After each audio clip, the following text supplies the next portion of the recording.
Abakyala bano okubadde abakristu, abakristaayo, abasodox n'abadiventi bakunganda Lugazi n'abakulembeze b'ebibiina by'abakyala mu ggwanga mu mmisa ekulembeddwa mu Viikajje n'Omusinyooli Dr. Richard Kayondo ng'ayambibwako bafaaza abalala okubadde bwana mukulu wa Lugazi Cathedral Parish Reverend Father Ignatius Kibowa.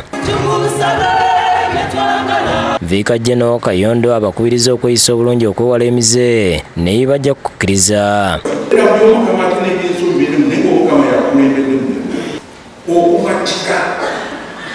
Okumatika eddiini matira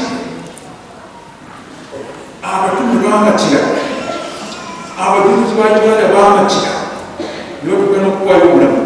Akulira abakyala bakatuki mu ggwanga Assumpta Gidudu n'abalala boogedde ku mbeera y'abakyala. Ng'abakyala tulina ebitukwatako byebimu n'olwekyo bwe tujja awamu ne twegayirira Katonda ne tukabirira Katonda nga tumusaba atukwatireko awulire okuwola kwaffe olw'embeera ze tuyitamu ng'abakyala kitukola bulungi. Ebiseera ebisinga abakyala n'abawala basirisiddwa ate era ne tutulugunyizibwa mu maka gye tuwangaalira ku mirimu ne ku masomero naye nga tewali abayamba.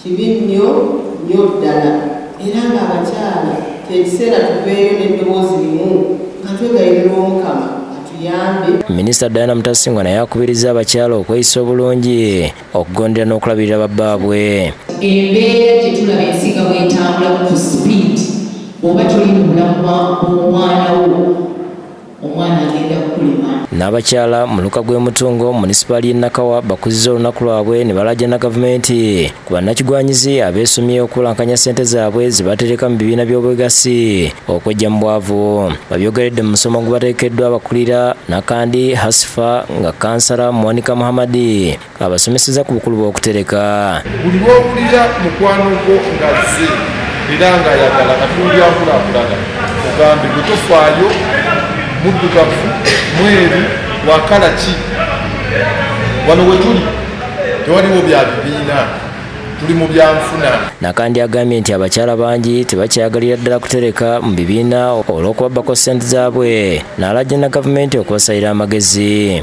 Groups nyingi zitutuukiridde nga abakyala abamu badduka ne ssente basevinga obubokisi bwabwe ne batereka ebbali abamu batanayiga kuyingira mu circles ennene oba banks kuba ne bababbako ssente. Andrew Muwango omu ku bakulembeze Mutunga agambye nti abakyala bangi bafuye okukola nti kyokka kinakuwaza okuba nti ssente ze batereka mu ssako zaabwe zibbibwa. Abantu abo abanyaga abakyala kabeere nga bammemba kabeere nga banene mu z'ofiisi waggulu eyo nsaba gavumenti ebakwateko n'omukono ogw'ekyuma. Ate abazira kisooka mu kitongole kya Deborah Foundation badduukiridde abakyala abazadde abaana mu kiro ekikesezza olwaleero mu ddwaliro Kawempe n'ebikozesebwa okuli sukaali sabbuuni n'ebirala. Omwogezi w'ekitongole kino Wase Morin agambye nti bakikoze kuba bannaabwe awamu bajja okuzaala nga tebalina kantu. Omukyala eyakazaala nga talina pampa nga talina paadi nga talina kyakulya nga talina kyakunywa ebyo gwe mulimu gwaffe nga Deborah Foundation kubanga tuze tuyambako abantu naddala abaana batasobola abali mu byalo nga tebasobola soma. Twafunye omukisa ogw'okufuna pampers ne sabuuni sukaari okusobola okulaba nti tusobola okuyamba abakyala. Abakyala bawereddwa ebintu basimi bya nsuso. Nebaze Deborah Foundation ebirabo bye mutuleetedde ku Wednesde nazadde baby boy.